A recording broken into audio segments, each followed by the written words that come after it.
we are now moving to the end of our Congress. Diyan nata sa katapusang bahin sa atong kongreso. And our hearts are full of gratitude. Sa atong mga kasing-kasing naarin na ang daghan kayong pagpasalamat. Gratitude for all the privilege that God gave us during these days. Pasalamat sa mga pribilehiyo nga gihatag kanato sa Dios niining mga adlaw nga niya kita nag. We had here a wonderful people participating in this Congress. Dunay daghan nga makahibulong ang tawo sa Dios nga niapil niining maong kongreso. We had very inspiring music. Dunay daghan kayo nga nindot nga mga musika ug kalantahon. God gave us special messages through His Word during these days. Ang Dios naghatag kanato og daghang mensahe pinagi sa iyang mga pulong niining mga adlaw nga niya kita. We had amazing seminars training all the leaders of the church in different areas. Doon natay kahibulungan og nindot kayo nga mga pagbansay-bansay sa tanan nga mga iglesia gikan sa naglain-lain nga dapit. We really need to say thank you the Lord for the privilege that we had to participate in this Congress. Kinahanglan gyud magpasalamat sa Ginoo sa daghang kayong pribilehiyo nga atong nadawat niining nga kongreso. But for me and for my colleagues from the General Conference, apan alang kanako ug sa akong mga kaubanan gikan sa Konferensya General, it was a privilege to be with you. Usa ka dakong kahigayunan nga kami nakig-uban ninyo. Thank you for your kindness and your commitment. Salamat sa inyong pagkabuutan ug sa inyong pagkamatinugyanon. Thank you for the food. Daghang pong salamat sa pagkaon. Not durian. Dili lang gid sa mukaog durian kay mo na iyang pinakakalaban. I'm still in the process of to be converted to durian. Naghinay-hinay pa siya kat-on sa ang pagkaon na ng tunokon nga durian. Thank you for the pictures. Thank you for the pictures. It will be unforgettable. Daghan po kayo nagpahulagway nga mga tao bisag init di gito malimta namo og nila. It was an unforgettable time that we had together with you. Di ni siya malimtan nga panahon nga kami nakig-uban kaninyo. Thank you, the leaders of the division, for the invitation for each of us to be part of this movement. Daghan po kayo, salamat mga pangulo sa division nga kita nakig-uban dinhi niining buluhaton. It's time now to open the Word of God for the last message of this Congress. Katapusang panahon atong ablihan ang pulong sa Dios niining bahin sa kongreso. And I'd like to invite you to have your Bibles in hands and open in Acts chapter 19. Palihog kuha ang inyong mga Biblia og abliha sa Buhat kapitulo 19. Acts chapter 19 is one of my favorite chapters in the Bible. Kining Buhat 19 mao'y usa sa akong pinakapaboritong kapitulo sa Biblia. Especially because this chapter is very focused on the mission of the church. Labi na gyud nga kini siyang kapitulo nakatutok sa misyon sa atong iglesia. This chapter presents the challenge of the mission, kini siyang kapitulo usab nagapresentar sa mga hagit sa misyon, but also the victories and the rewards for those who are committed. Apan gihatag po dinha ang mga kadaugan o unya ang mga ganti ni adto mga tawo nga nagatugyan sa misyon. Acts 19 is one of the most important chapters related to the life of Paul. Ang Buhat 19 mo'y usa sa mga importante kay nga kapitulo kabahin sa kinabuhi ni Pablo. You know, Paul was the instrument of God. Si Pablo nahimo siyang epektibong instrumento sa Dios to get the message out of Jerusalem, aron nga ang mensahe iyang dalhon gikan sa Jerusalem, to reach Judea, Samaria, and the ends of the earth. Aron kabuto ng Samaria, Judea ug ang katapusan dapit sa kalibutan. Acts 19 sees Paul during this time in Ephesus. Ang Buhat 19 nagahatag kanatong informasyon nga didto di ay si San Pablo sa dapit sa Efeso. In his third missionary trip. Ikatulo kini nga biyahe niya isip misyonero. Ephesus was known as the Asian treasure. Kining Efeso na ilhan kini nga bahandi dinhi sa Asia. And in that city, Paul spent the longest time in your ministry. Og niana nga syudad siya nagahin sa pinakataas nga panahon sa iyang pagministeryo. He stayed there for 3 years preaching and evangelizing that city. Siya didto nag-istar sa tulo ka mga katuigan, nagwali og unya naghimo og mga Ephesus was not an easy city. Apan kining syudara dili ni siya sayon nga syudad. That was a very significant commercial city. Usa siya ka mahinungdanon nga syudad sa patigayon. A center of pagan superstition. Ug naa dinha ang sentro sa pagkamatutuon sa mga And pagano. in Ephesus, Og diha sa Epeso was the temple of Diana, na dina ang templo ni Diana. one of the 7 wonders of the ancient world. O kana nga templo usa sa mga 7 ka kahibulongan nga dapit sa karaan nga kalibutan. That was really a hard place. Tinuod yun nga ang maong dapit sa Epeso lisud kayo sa mensahe. But you know the challenge didn't intimidate Paul. Apan ang maong mga hagit wala nakapakuyaw ni San Pablo. He decided to face all those challenges Iyahang giatubang kadtong mga hagit. because he was totally convinced of his calling. Tungod kay siya matinugyanon sa tawag nga gihatag ngadto And he kaniya. was willing to pay its price to fulfill the mission. Og bahala nag-unsay mahitabo iyahag yung tumanon ang iyahang misyon. He started his evangelist campaign at the synagogue. Siya nagsugod sa iyahang kampanya sa iyahang pagwali dito sa sinagoga. And things doesn't work well there. Og murag dili maayo ang resulta ditong dapita. Paul find there a lot of critic and harsh people. Og nakita niya nga dito sa sinagoga na ang mga taong hinawayon og lisod kayong And the walihan. doors were complete closed for him in the Og synagogue. ang maong mensahe ni adto nga dapit sa sinagoga na sirado alang kaniya. It is just to remind us that sometimes our best efforts might not bring the expected results. Kini naghatag na natong pahinumdum nga bisag usaon natong paningkamot usahay dili gyud maayo ang resulta. Ellen White says that Paul's ministry in Ephesus Si Sister White nagaingon nga ang pagministeryo ni Pablo dito sa Epeso was a time of incessant labor, usa kadto ka panahon sa grabe ka bugat nga pagtrabaho. many trials, Daghan kayog mga pagsulay. and deep anguish. Ug adunay mga lalom kay nga mga kagul-anan. You can imagine how complicated it was. Imo mahulagway kung unsa ka lisod ug komplikado ang mao nga dapit. And after 3 months preaching at the synagogue, Og human sa tulo ka bulan nga nagwali siya dito sa sinagoga. Paul decided to move to a different place. Si Pablo didesider nga moadto siya sa sunod nga mga dapit. And he started his evangelist campaign again. Og unya nagsugod na usab siya sa iyang kampanya sa mayong balita. And with a group of Christians, they left the synagogue and went to the school of Tyrannus. Og unya gikan dito sa sinagoga, miadto sila sa eskwelahan nga gitawag eskwelahan ni Tyrannus. This is the first time in the Bible Mao ning unang higayon sa Biblia when a group of Christians left the synagogue to start another congregation. nga kun ang mga Kristohanon mubiya gikan dito sa sinagoga, magtukod sila dito pundok sa unahan. And that was a very challenging time for Paul. Og unya usa kadto sa pinakakusog nga hagit sa panahon alang kang Pablo. Paul worked while everyone else worked Siya nagatrabaho samtang ang uban ni trabaho usab. because he needed to keep providing for himself.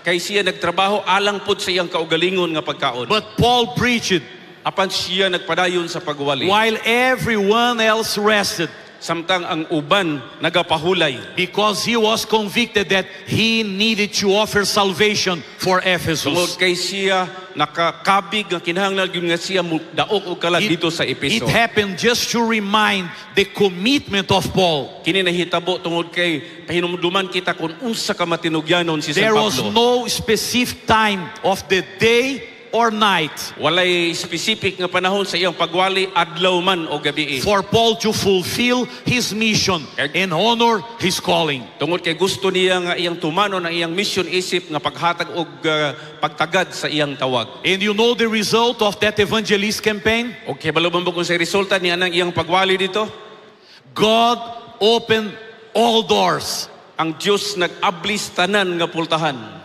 And you can see in Acts chapter 19, Og imong makita dinha sa buhat kapitulo 19 the result of his work. ang resulta sa iyang pagbuhat. The Bible says many believed. Nagingon ang balaang kasulatan nga daghan ang nagatuo. Many people believed. A great result. Daghan kayo nga mga tao ang nituo, usa ka dako kayo nga resulta. And they only not believed, but they also burned the magic books. Og dili lang kay sila nagatuo kundi ilang gisunog katong libro sa gitawag magic. And it was something very meaningful Og kadtong gibuhat nila usa ka mahinungdanon kay nga because butang. they burned books in equivalent of 50,000 pieces of silver. Tungod kay ilang gisunog katong libro nga usa ka dako kayong libro nga dakong kantidad. You know exactly what it means? Kay balo man kung sa ibot ipasabot niini. 130 years of work of a normal person at that time. Usa 130 ka tuig sa pagbuhat sa usa ka normal nga mamumuo ni atong It panahon. was a huge transformation. Usa ka to ka dako kayo nga transformasyon dito sa Epeso. But Acts chapter 19 verse 10, Apan ang buhat kapitulo 19 bersikulo 10 naghisgot.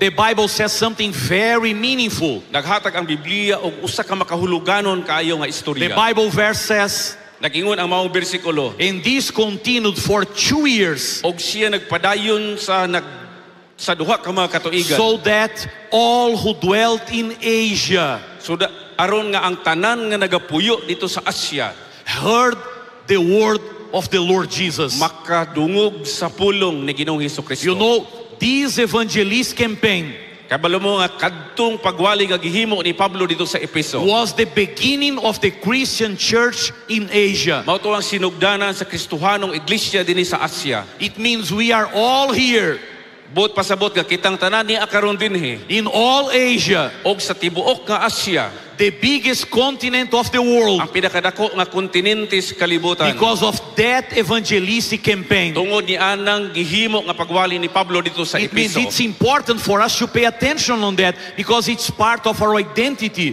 and our history. Busa importante kayo nga atong tutukan kini siya nga bahin sa istorya kay kabahin kini kung kinsa kita. But the central message of this story Apan ang pinakasintro nga mensahe nini nga istorya is in Acts chapter 19 verse 11. mao ang buhat kapitulo 19 bersikulo And 11. this is the Bible verse that I'd like to read in the Bible with you. Mao ni ang bersikulo nga gusto ginako nga basahon sa Biblia kauban ninyo. Acts 19 verse 11. Buhat 19 bersikulo 11. The Bible says, Nakingon ang Biblia, now karon God worked unusual miracles ang Dios nagahimo og talagsaon nga milagro by the hands of Paul. pinaagi sa mga kamot ni San Pablo. Now God worked Nianang panahona ang Dios nagatrabaho. unusual miracles, Naghimo siya dili talagsaon nga milagro. something big, Usa ka butang nga dako kayo by the hands of Paul. pinaagi sa kamot ni San Pablo. You know, the hands were Paul's, Ang kamot nga gigamit iya ni Pablo. but the miracles and the power were of God. Apan ang milagro ug ang gahom iyaha sa Dios. Paul just made his hands available to the Lord. Ang gihimo ni San Pablo nga iya lang gitugyan ang iyang mga kamot nga kanunay andam alang sa Dios. Paul was the one who could be seen, Si San Pablo mao ang usa nga ilang nakita. but it was God Apan ang Dios who was acting the whole time. mao'y aktibo sa tibuok panahon. It's just to remind each of us Kini nagpahinomdom lang sa matag usa kanato that we can do great things nga pwede ta muhimo og dagko nga mga butang. using our hands, Gamiton ang ato mga kamot. using our strategies, Gamiton ang ato mga plano og through our pamaagi. meetings, Pinaagi sa ato mga with our pamaagi. investments, Og pinaagi po sa ato mga and paggasto. all the mobilization. Og pinaagi sa ato mga paglihok-lihok o unsa man. But please don't forget, Apan palihok ayaw gyud kalimti. mission is what? Ang misyon unsa gani? Mission is a miracle. Ang misyon milagro. We need to leave this Congress Kinahanglan nga muuli kita gikan nini nga in this kongreso. commitment ceremony, Meaning atong commitment nga seremonya remembering that God is asking for our hands, nga atong hinumduman nga ang Dios nangayo sa atong mga kamot. but He will be the one who use our hands Apan siya ang mogamit sa atong mga kamot to perform extraordinary miracles, aron makahimo og dili talagsaon nga milagro. because mission is a miracle. Tungod kay ang misyon milagro. It's not by our power, Dili pinaagi sa atong gahom, but through the power of the Holy Spirit. apan pinaagi sa gahom sa balaang espiritu. Mission belongs to the Lord. Ang misyon iya sa Dios. We are just His agents. Kita iya lamang mga ahente. You know, my great conviction today Abi ninyo ang akong pinakadako nga gituhuan karong adlaw is that the same God ka ang maurang gihapon nga Dios who opened the first door for mission in Asia. nga mao nag-abli ning una nga pultahan sa mission sa Asia In the past, niadtong miaging mga katuigan can open any other complex iyahang maablihan ang bisan unsa man nga kalisdanan nga mga dapit or maybe seemingly impossible door o tingali pultahan nga imposible kaayo in Asia today. dihi sa Asia karong adlaw. God can perform much more miracles in Asia. Ang Dios pwede nga mohimo og daghan nga mga milagro. We can dinhi move sa Asia. forward, Kita makapadayon sa pagbuhat paingon sa unahan. trusting in the honor of mission. Atong isalig ang tanan sa tag-iya sa misyon. Because mission, Tungod kay ang misyon, you need to memorize it. ato ning memorizon. Mission, Mission, each one can use your own language. abi ninyo pwede mo translate ug sa ginang misyon sa inyong sinultihan. Mission is, Ang misyon unsa gani? yes. Mao na na siya. Mission is a miracle. Ang misyon, milagro. You need to think about it today. Ato gid siyang hunahunaon og katunan karong adlaw. You need to remember it tomorrow. O gud hinumduman ato na ugma. You need to highlight it in every local church board. O gud ato nang ipadako dito sa matag lokal nga hunta sa iglesia. You need to involve this concept in every one or each one of your Atong strategies. ilambigit kini nga konsepto sa tanan natong mga kaubanan dinha og bisan unsa man ang atong mga plano. Mission is a miracle. Ang misyon, milagro. Miracle. Do you believe on that? Mutuo ba mong milagro? This is the only way to face all our mission challenges. Mao ni ang pamaagi nga atong mapakita ug atong maatuba ang tanang mga hagit sa misyon. Do you really believe that it is possible today? Mutuo ba mo nga posible gihapon ang mga milagro karon? Do you really believe that it's possible in our days? Mutuo ba mo nga kana posible sa to mga kaadlawan tubag-tubag pud mo? Amen. Amen. Do you remember the day of Pentecost Nakahinumdum ba mo sa panahon sa Pentecostes? when the Holy Spirit descended Sa diha nga may kanaog ang balaang espiritu. and the church was filled with boldness? Niadtong usa ka iglesia nga puno sa kaisog. There were just 120 members. Doon nalay 120 ka mga sakop. But after a sermon preached by Peter, Apan sa usalamang kawali nga giwali ni Pedro. full of boldness, Usa ka wali nga puno sa kaisog. 3,000 were baptized. 3,000 ang nabautismuhan. And that church Nianang iglesia ha, grew 25 times 25 kahigayon. after only one sermon. Usa lamang ka sermon. It was amazing. Kahibulungan kayo. Are you ready to see the same miracles today? Andam na ba mo nga mutan-aw sa mao gihapon nga milagro karong panahon na? Do you really believe in miracles Mutuo ba mo mga milagro? for our days? Tubag-tubag lagi mo mutuo ba mo? Do you really believe in miracles, or do they only belong to the past? O mutuo ba gyud milagro o kanang milagro sa una ra na? Do you really believe in miracles, Mutuo ba gyud milagro? or are they only for the heroes of faith? O tingali alang lana sa mga bayani sa pagtuo?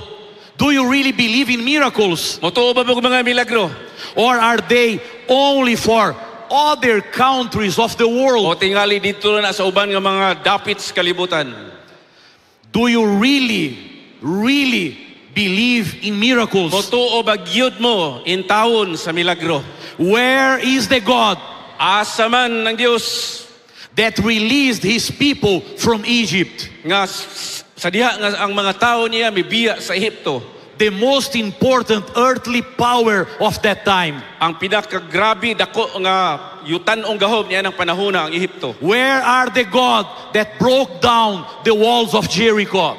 Asa man ang Dios nga naglumpag sa pader sa Jericho? Where are the God Asa man ang Dios that used only Gideon and 300 people nga gigamit si Gideon 300 lang ka mga katawhan to deliver his people? aron nga iyang luwason ang iyang mga katawhan? Where is the God Asa man ang Dios that used only an angel nga nagamit og usa lang ka manulunda to destroy the entire Assyrian army? aron nga iyang laglagon ang entero sundalo sa with Assyria. 185,000 soldiers in the days of Isaiah. Dunay 185,000 ka mga tao nga nangamatay panahon ni Isaias. My question for you this afternoon, Ang akong pangutana kaninyo karong hapuna, is anything impossible for God? doon na ba imposible sa Dios?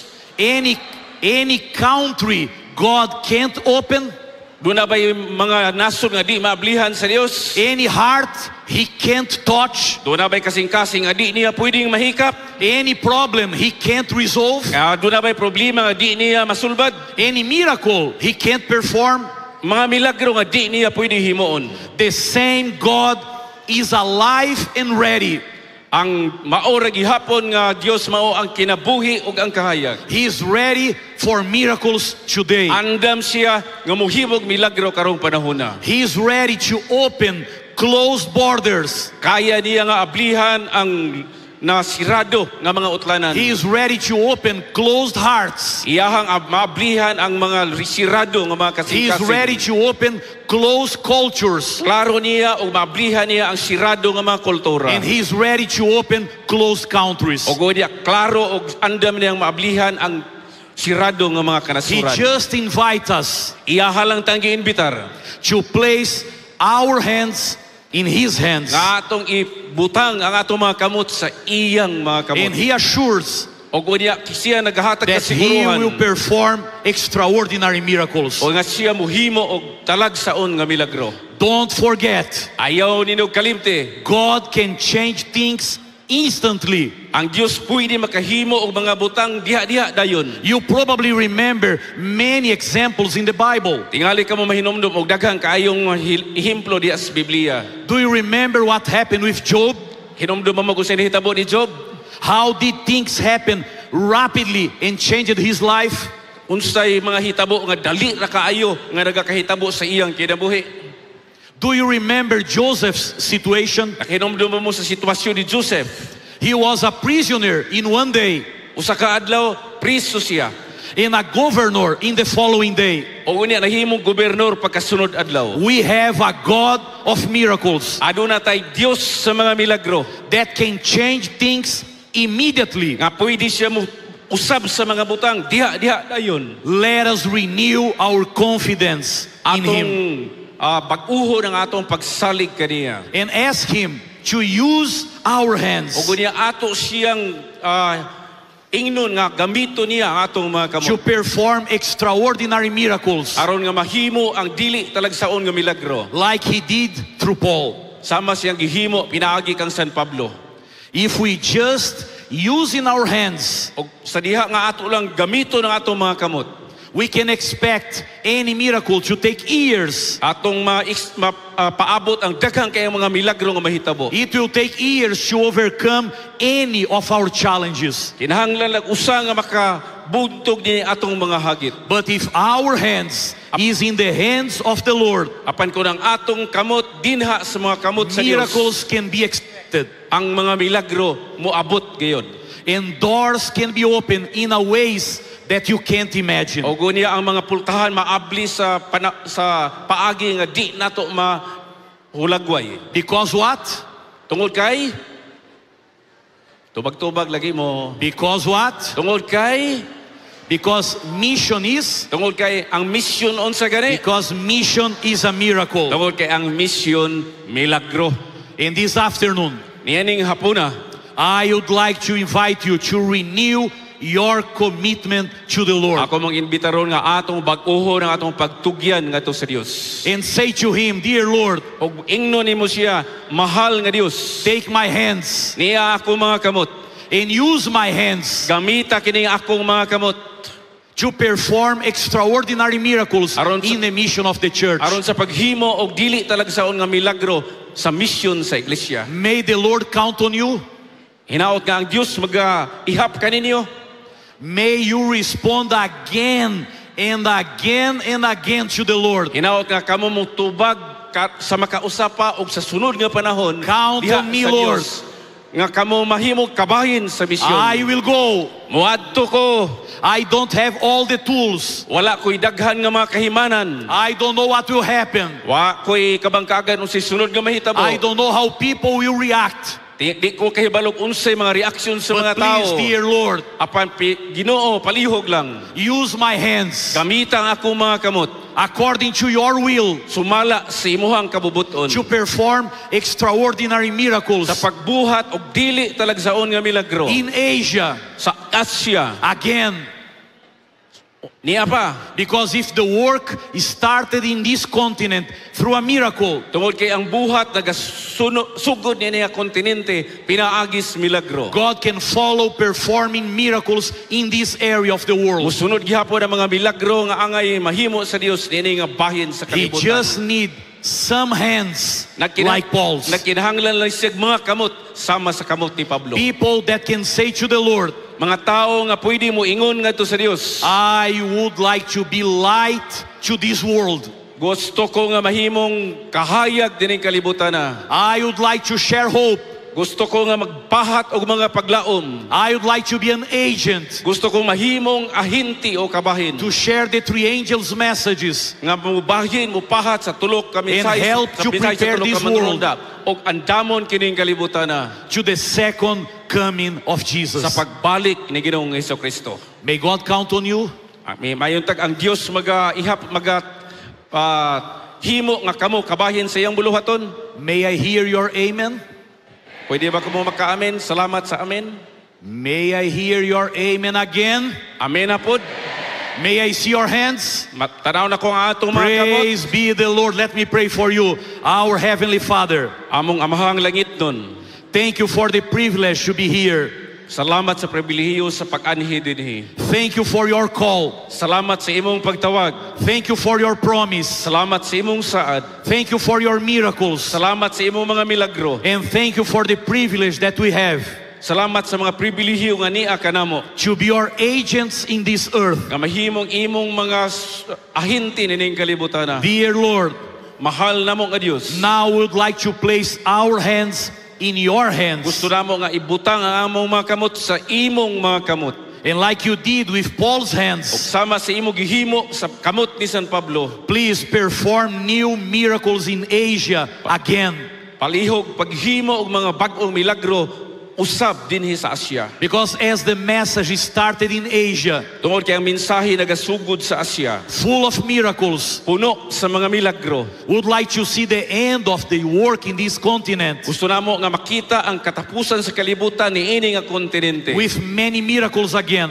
Uban ang daghan nga makahibulong ang butang nga gadaga kahitabo. But dear Lord, we would like to be part of those miracles. Amahan, gusto mi nga mahimong kabahin ni ana nga mga milagro. You have heard all the amens. Imong nadunggan ang tanan nga mga amen. You saw all the hands. Imong nakita ang tanang mga kamot. Please use each of us as agents of your work. Palihog gamita kaming matag-usa nga kabahin sa imong buluhaton. We are nothing, Kami wala ikasarang sa mong kaugalingon. but you have all the power. Apan naa kanimo ang tanang gahom. Please be with us. Palihog pakig-uban kanamo. Strengthen our commitment Tagai kusog ang among mga pagtugyan. and make us light to this world. Og himoa kami nga kahayag nining kalibutan na. We pray Kami nagaampo and we thank you og kami nagapasalamat because we trust you. tungod kay kami nagasalig In kanimo Jesus' name. sa ngalan ni Hesus. And everyone say, Og ang matag usa magaingon. Amen. May Amen. God bless you. Ang Dios magapanalangin kaninyo.